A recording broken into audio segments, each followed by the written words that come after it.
Question number 7 ये confirm है आपका, इसी में से कुछ ना कुछ आ जाता है। ठीक, उसके रासायनिक गुण मतलब दे देते हैं, निम्न से अभिक्रिया लिखिए, इस तरह के क्वेश्चन हम ये क्वेश्चन आपको करा देंगे, ठीक, क्वेश्चन ही आपको दे देंगे 2-3। ठीक है, तो केमिस्ट्री का बोर्ड का पेपर किस तरीके का आता है, किस पैटर्न का आता है, तो पूरी कोशिश करेंगे हम आपको बताने की। पर फर्स्ट क्वेश्चन जो पहला पार्ट होता है ऑब्जेक्टिव का, फर्स्ट वाला ए वाला, वो पूरे चांसेस होते हैं कि आपके पहले ही चैप्टर सॉलिड स्टेट से आए। ठीक है, इसमें सॉलिड स्टेट से ठोस अवस्था, जैसे हिंदी में कहते हैं ठोस अवस्था से आता है, दोष वगैरह इसमें दे दे। ठीक, और या फिर अर्धचालक और चालक इसमें पूछ लेते हैं पहले वाले पार्ट में। दूसरे वाले पार्ट की बात करें तो दूसरा वाला आपका सॉल्यूशन से होता है। इस तरीके से इसमें जो है ये इस टाइप का क्वेश्चन पूछा जा सकता है। उसके बाद थर्ड वाला जो पार्ट है वो आपका इलेक्ट्रोकेमिस्ट्री यानी विद्युत रसायन से हो सकता है, या फिर ऑर्गेनिक से अल्कोहल एल्डिहाइड वगैरह से भी दे देते हैं। ठीक है, और उसके बाद फिर आ जाए हम चौथे वाले पार्ट पे। चौथे वाला पार्ट जो है वो केमिकल काइनेटिक्स से होगा या अमाइन से होगा। ठीक, ज़्यादातर ये केमिकल काइनेटिक्स से देते हैं, केमिकल काइनेटिक्स से ही दे देते हैं, अमाइन से बहुत कम। उसके बाद बात करें हम फिफ्थ वाले पार्ट की, तो ये कोई इनऑर्गेनिक से होता है। जैसे यहाँ पर आपसे अमोनिया के बारे में पूछा सकता है, PCl5 PCl3 के बारे में पूछा सकता है, SO2 के बारे में पूछा सकता है। मतलब ये आपका इनऑर्गेनिक पोर्शन से ही होगा। ठीक है, तो और उसके बाद फिर बात आ जाए हम पार्ट 6 पर आ जाएगा। 6 पार्ट जो है ये जैव मॉलिक्यूल से होता है। जैव मॉलिक्यूल में आप जानते हैं DNA RNA, ठीक, उसके बाद इसमें प्रोटीन है, अमीनो अम्ल हैं, कार्बोहाइड्रेट हैं, ज़्यादातर कार्बोहाइड्रेट से भी ये दे देते हैं। उसके बाद अब आ जाते हैं क्वेश्चन नंबर दूसरे पर। क्वेश्चन नंबर दूसरे के 4 पार्ट होते हैं। जैसे हमने देखा पहला होता है ऑप्शनल, उसके 6 भाग होते हैं। फिर दूसरे क्वेश्चन के 4 पार्ट होते हैं। पहले पार्ट में फिर वही सॉलिड स्टेट से कोई होगा, ठोसीय अवस्था से कोई होगा, ठोस अवस्था से यहाँ पर होता है। और इसके बाद या फिर सॉल्यूशन मतलब विलियन से हो सकता है। ठीक, विलियन जैसे मोस्टली ज़्यादातर इस पर न्यूमेरिकल होता है इसी पर, और 99% आपको न्यूमेरिकल इसी से दे देंगे। अगर इससे नहीं देंगे तो आपको देखो फिर जैसे मोलरता नॉर्मलता निकालने के लिए इससे पूछ लेते हैं, मोलरता नॉर्मलता निकालने मतलब होगा वो सॉल्यूशन से। उसके बाद फिर इस नस्ट इक्वेशन पे क्वेश्चन होता है। ठीक है, नस्ट इक्वेशन पे क्वेश्चन दे सकते हैं, यहाँ से आता है क्वेश्चन। फिर आता है क्वेश्चन इसका 4th पार्ट, जैसे ऑर्डर ऑफ रिएक्शन, अभिक्रिया की कोटि जिसे कहते हैं, अभिक्रिया की कोटि, यहाँ से क्वेश्चन आ जाता है ये कि जैसे अभिक्रिया की कोटि, या फिर उन्होंने ऐसे पूछ लेते हैं जैसे कि प्रथम कोटि अपक्रिया के वेग स्थिरांक का मात्रक क्या है, द्वितीय कोटि अपक्रिया वेग स्थिरांक का मात्रक क्या है, या प्रथम कोटि अपक्रिया की मात्रक क्या है, वो क्या कहते हैं, उदाहरण क्या है, प्रथम कोटि अपक्रिया का उदाहरण क्या है, प्रथम कोटि अपक्रिया का उदाहरण क्या है। ठीक, एग्जाम्पल फर्स्ट ऑर्डर का, जीरो ऑर्डर का, इस तरीके से इसमें क्वेश्चन पर डी पार्ट में होता है। उसके बाद क्वेश्चन नंबर 3 भी आपका 4 पार्ट में बटा हुआ होता है, का खा गा गा ABCD। तो क्वेश्चन नंबर फर्स्ट जो 3 का फर्स्ट पार्ट है उसमें क्या होता है, जब व्हाट हैपेंस आता है, व्हाट हैपेंस हमने आपके वीडियो बना रखे हैं, उन वीडियो को आप देखें, और पूरी हमारी उम्मीद है कि उसी से फंस जाएगा जो हमने वीडियो बनाए हैं। ठीक, आपसे रिक्वेस्ट अभी है एक बार देख जरूर लेना, बहुत कम लोगों ने देखा है, उसको थोड़ा सा देख लीजिए। उसके बाद बात करते हैं अगले की, तो ये मोलर कंडक्टिविटी से होता है, मोलर चालकता से हिंदी में कहते हैं मोलर चालकता, इससे होता है। मतलब सेल कांस्टेंट से भी हो सकता है। कहने का मतलब ये है कि इलेक्ट्रोकेमिस्ट्री से ही रिलेटेड इसमें होगा, जैसे सेल कांस्टेंट पूछ ले सकते हैं।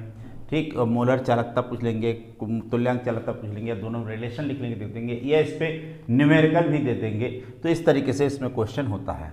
अगले बात है मॉलिक्यूलरिटी और ऑर्डर ऑफ रिएक्शन, यानी इसमें ज़्यादातर मोस्टली इसी से आता है, या तो किसी का ऑर्डर निकालना होगा, ठीक, या फिर इसकी डेफिनेशन दे देते हैं ऑर्डर ऑफ रिएक्शन की, प्रथम कोटि अपक्रिया का वेग समीकरण लिखिए, प्रथम कोटि अपक्रिया का वेग समीकरण लिखिए, या इसी में दे देते हैं मॉलिक्यूलरिटी और ऑर्डर ऑफ रिएक्शन में डिफरेंस बिटवीन आणविकता और अपक्रिया की कोटि। ठीक, ये भी क्वेश्चन यहाँ पर पूछ लिया जाता है।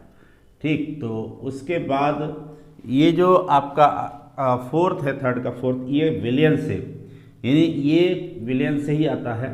जैसे उन्होंने पराशर दाब पूछ लिया, ऑस्मोटिक प्रेशर, या फिर आपसे कोई भी कोलिगेटिव प्रॉपर्टी पूछ ली, ठीक, इस तरीके से वो पूछ लेते हैं। ठीक, उसके बाद फिर आगे चलते हैं। आगे क्वेश्चन नंबर 4 है। क्वेश्चन नंबर 4 के 4 पार्ट होते हैं और इसमें पहला पार्ट जो है क्वाड्रेटिक कंपाउंड से ऑब्सेसिवली यौगिक से आता है। ठीक, उसमें आपसे जैसे लिगेंड्स वगैरह पूछ सकते हैं, ठीक है, या उपसहसंयोजन संख्या पूछ सकते हैं, क्वाड्रेटिक नंबर पूछ सकते हैं, ठीक, या IUPAC नाम पूछ सकते हैं। फिर आता है बायोमॉलिक्यूल्स से। बायोमॉलिक्यूल्स में जैसे आपका DNA वगैरह है, जानते ही हो, है ना, जो इसमें बायोमॉलिक्यूल से कोई पूछा जा सकता है। उसके बाद फिर इसमें खा जो है ये हमने लिख दिया, लेकिन इसमें आएगा आपका कोई ऑर्गेनिक ही, और खासकर कोई रिएक्शन ही आएगी, 4th में कोई रिएक्शन आएगी। फिर घा से आता है इनऑर्गेनिक। इनऑर्गेनिक मतलब जैसे हमने क्या बताया था आपको, सल्फर डाइऑक्साइड है, अमोनिया है, सल्फ्यूरिक एसिड है, इन सब से ये क्वेश्चन बनता है जाकर। क्वेश्चन नंबर 5, और क्वेश्चन नंबर 5 में जो पार्ट है वो 4 पार्ट होते हैं। पहले पार्ट में इसमें ऑर्डर ऑफ रिएक्शन ऑफ क्रिया कोटि से रिलेटेड क्वेश्चन आता है। उसके बाद फिर बात करें क्वेश्चन नंबर 5 के ही दूसरे पार्ट की, सरफेस केमिस्ट्री। सरफेस केमिस्ट्री जैसे कोलाइडल सॉल्यूशन वगैरह है, लायोफिलिक है, लायोफोबिक है, द्रव्य स्नेही द्रव्यरोधी है, कोलाइडल सॉल्यूशन है। ठीक, उसके अलावा जैसे मान लो इसमें ब्राउनियन मूवमेंट है, तो या इलेक्ट्रोफोरेसिस है, इन टेंडल इफेक्ट है, टेंडल प्रभाव है, ब्राउनियन गति है, या इसी में कि बहुत ज़्यादा क्वेश्चन जो पूछा जाता है वो होता है कीमो एड्जॉर्प्शन और फिजियो एब्जॉर्प्शन, मतलब भौतिक अवशोषण और रासायनिक अवशोषण। ठीक, तो ये सारे क्वेश्चन इससे बनता है प्रश्न रसायन से। उसके बाद बात करते हैं फिर हम क्वाड्रेटिक कंपाउंड यानी उपसहसंयोजी संख्या। तो उपसहसंयोजी संख्या से कोई क्वेश्चन आता है ये। ठीक, अब इसमें उपसहसंयोजी संख्या से क्वेश्चन जैसे मान लो क्या, जैसे उन्होंने आइसोमेरिज्म पूछनी कि कौन सी आइसोमेरिज्म होती है, यहाँ से आइसोमेरिज्म वगैरह हो जाता है, समावयवता जिसे कहते हैं। ठीक, समावयवता, तो समवयवता से रिलेटेड यहाँ पर क्वेश्चन आ जाता है। उसके बाद फिर बात करें यहाँ पर जनरल मेथड ऑफ प्रिपरेशन यानी बनाने की सामान्य विधियाँ, तो इसमें बनाने की सामान्य विधियाँ आ जाती हैं। बनाने की सामान्य विधियों से रिलेटेड मतलब ये हो गया कि कोई भी हेलो एल्केन बनाने के लिए कोई भी हेलो एल्केन दे सकते हैं बनाने के लिए, क्लोरोबेंजीन वगैरह है या आपकी कोई और है, बहरहाल ये दे सकते हैं। उसके बाद बात करें तो अगले की, अब क्वेश्चन नंबर 6 आया। क्वेश्चन नंबर 6 A और B में डिवाइड होता है, 4 में डिवाइड नहीं होते, केवल 2 में पोर्शन में होते हैं, A और B में। Preparation of primary alcohol.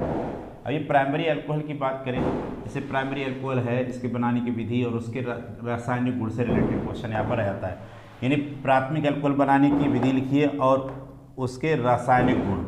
ठीक, या इसी में फिर फिनॉल विनॉल बनाने की दे सकते हैं, फिनॉल बनाने की प्रोसेस, फिनॉल पूछ सकते हैं या ईथर पूछ सकते हैं। अगर ये नहीं होगा तो एल्डिहाइड से क्वेश्चन हो जाएगा, जैसे एल्डिहाइड बनाने की विधि लिखिए। ठीक, इस तरीके से होता है। उसके बाद बात करें, ये या लगा होगा, इसके या में होगा, ये क्वेश्चन नंबर A है, एक क्वेश्चन नंबर A का ही दूसरा क्वेश्चन हो सकता है। अगर ये नहीं होगा तो ये होगा।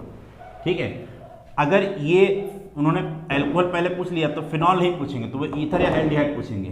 ठीक, अगर ये अल्कोहल से कोई दूसरा क्वेश्चन अल्कोहल नहीं है तो ये फिनॉल और ईथर वगैरह सब पूछ सकते हैं। उसके बाद फिर आता है अगला बी पोर्शन। बी वाला होता है व्हाट हैपेंस व्हेन, क्या होता है जब। ऐसे क्वेश्चन हमने कई कराए, तो आप वीडियो से हमारे देख लेना। ठीक, दूसरा और में भी कभी कभी क्या होता है जब लिखा होता है, या फिर इसमें हाउ विल यू ऑब्टेन होता है, ये भी हमने आपको कराए हैं तो और कराए देंगे और भी, तो जरा ये आप देख लीजिएगा कि हाउ विल यू ऑब्टेन कहाँ से आएंगे। ठीक, इसके बाद फिर बात करें, ये होता और में ही लगा हुआ होता है। अब आता है क्वेश्चन नंबर 7। क्वेश्चन नंबर 7 ये पोर्शन आपका ध्यान रखें, अमोनिया से या तो अमोनिया बनाने की विधि होगी, सल्फर डाइऑक्साइड बनाने की विधि होगी, या फिर नाइट्रिक एसिड बनाने की विधि होगी। क्वेश्चन नंबर 7 ये कंफर्म है आपका, इसी में से कुछ ना कुछ आ जाता है बनाने के लिए। ठीक, उसके रासायनिक गुण मतलब दे देते हैं, निम्न से अब क्रिया लिखिए, इस तरह के क्वेश्चन हम ये क्वेश्चन आपको करा देंगे, क्वेश्चन ही आपको दे देंगे 2-3। ठीक है, तो वो आपको एक रिहर्सल में हो जाएगा जिससे पेपर आपका अच्छा हो जाए। उसके बाद बात करते हैं फिर क्वेश्चन नंबर B की, बायोमॉलिक्यूल्स और जैव अणु। ये बायोमॉलिक्यूल्स से जैव, क्वेश्चन नंबर या में, हाँ इसके साथ जो या लगा होगा वो कौन सा होगा, जैसे अमीन बनाने की विधि होगा, या प्राइमरी अमीन सेकेंडरी अमीन में अंतर हो सकता है। एक हिंट हमने यहाँ पर बता दिए, अमीन बनाने की विधि होगा, या प्राइमरी सेकेंडरी अमीन में अंतर होगा, या फिर डायजोटाइजेशन होगा, ये डायजोनियम सॉल्ट आपसे पूछ लेता है, डायजोनियम लवण लिखिए, ये पूछ लेते हैं। या डायजोनिक लवण, जैसे मान लो फिनॉल, डायजोनिक लवण से फिनॉल कैसे बनाएंगे, या क्लोरोबेंजीन कैसे बनाएंगे, ये सब क्वेश्चन यहाँ पर आ जाता है। ठीक, उसके बाद आता है बायोमॉलिक्यूल्स। बायोमॉलिक्यूल्स से क्वेश्चन आता है। क्वेश्चन नंबर बी का जो पोर्शन है, 7th का बी जो पोर्शन है वो बायोमॉलिक्यूल्स से आता है। मोनोसैकेराइड, डाइसैकेराइड, ये सब पूछ लेते हैं, क्या होते हैं, इनका क्लासिफिकेशन करिए। या फिर अमीनो एसिड होता है, वहाँ पर प्रोटीन वगैरह, इससे क्वेश्चन होता है। ठीक, वैसे प्रोटीन वगैरह से क्वेश्चन नंबर इसका अथवा में चला जाता है, लेकिन कभी कभी इसमें भी उन्होंने पूछ लिया है क्वेश्चन नंबर 7 के बी का, यानी बी में पहला ही पोर्शन पूछ लिया बी का।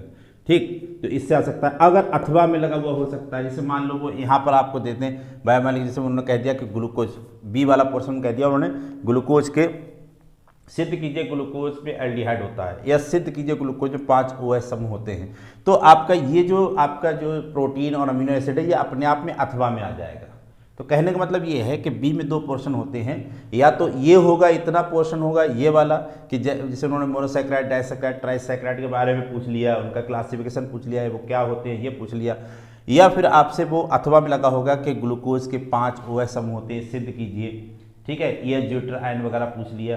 तो इस तरीके से क्वेश्चन इससे आ जाता है। अगर ये नहीं होगा तो अथवा इसमें प्रोटीन या अमीनो एसिड के बारे में पूछ लिया होगा। तो या प्रोटीन अमीनो एसिड आप पूरा पढ़ा लिए, कार्बोहाइड्रेट पूरा पढ़ा लिए, क्वेश्चन आपका ये कहीं से कहीं भी नहीं जा सकता। ठीक, क्वेश्चन नंबर बी आपका फंसी जाएगा। ठीक, ओके। तो इस तरीके से हमने देखा कि 7 क्वेश्चन आते हैं, 7 क्वेश्चन हमने देख लिए। उम्मीद करते हैं आपको कुछ फ़ायदा होगा, और आप अगर इसी सिस्टमेटिक पढ़ेंगे तो आपको पूरा फ़ायदा मिलने वाला है। और हमारी आपसे एक और रिक्वेस्ट है भैया, थोड़ा वीडियो को लाइक और शेयर कर दिया करें, कमेंट्स कर दिया करें थोड़ा बहुत। ओके, थैंक यू, धन्यवाद।